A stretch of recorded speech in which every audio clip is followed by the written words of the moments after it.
penahanan terhadap seorang tersangka berinisial ASB selaku Direktur Utama PT KTM. Direktur Utama PT KTM. Perlu kami sampaikan bahwa beberapa waktu yang lalu yang bersangkutan telah pernah diperiksa sebagai saksi dalam perkara ini.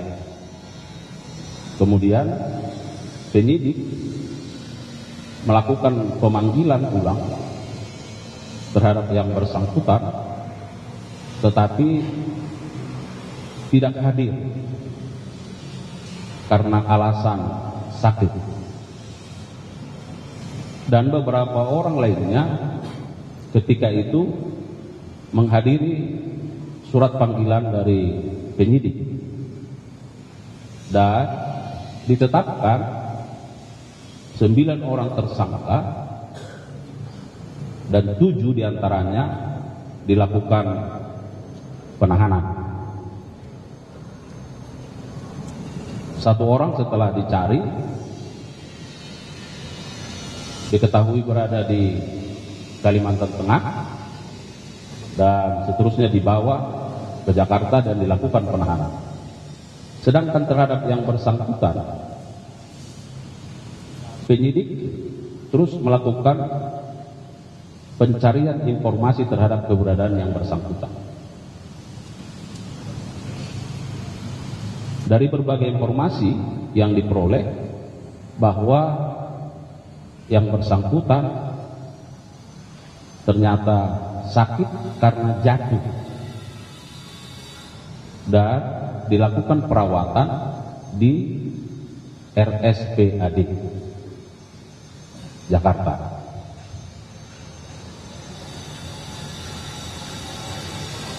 Oleh dokter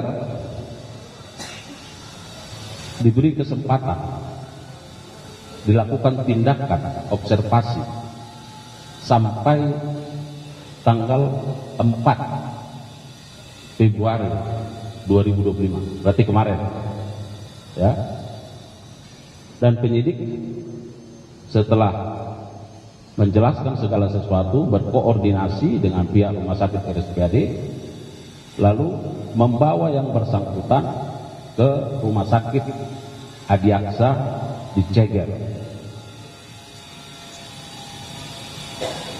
Dan juga setelah dilakukan pemeriksaan, yang bersangkutan hari ini dibawa untuk diperiksa sebagai tersangka oleh penyidik. Dan pada malam hari ini yang bersangkutan oleh penyidik ditetapkan untuk dilakukan penahanan selama 20 hari ke depan, yang akan ditahan di Rutan Salemba Cabang Kejaksaan Agung berdasarkan surat perintah penahanan nomor 10 tanggal 5 Februari 2025. Rekan-rekan media, bahwa sebagaimana kita telah pahami bersama, beberapa waktu yang lalu juga Direktur Penyidikan sudah menyampaikan tentang kasus posisinya. Perlu juga kami sampaikan penegasan bahwa apa yang menjadi peran dari yang bersangkutan ya.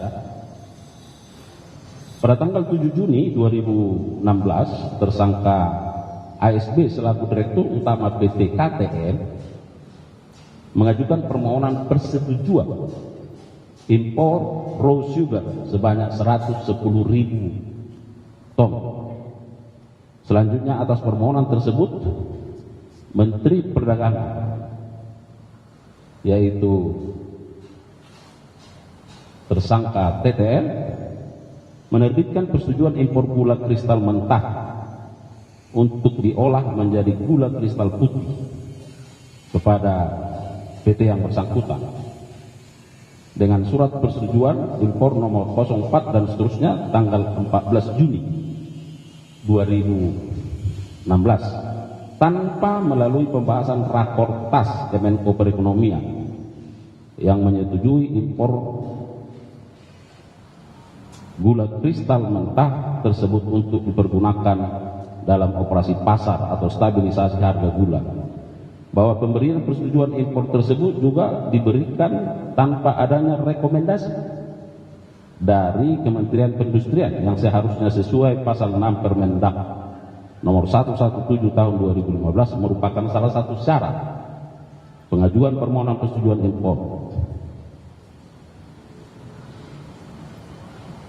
Tentu importasi tersebut dapat dilakukan oleh BUMN yang ditunjuk oleh pemerintah.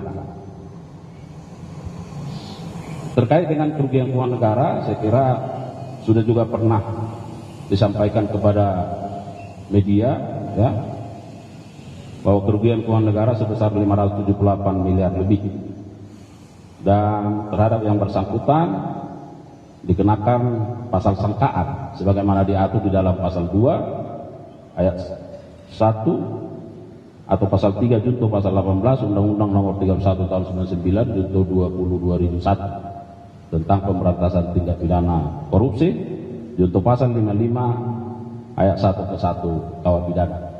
Saya kira itu rekan-rekan media yang bisa kami sampaikan sebagai perkembangan penanganan perkara dalam dugaan tindak pidana korupsi importasi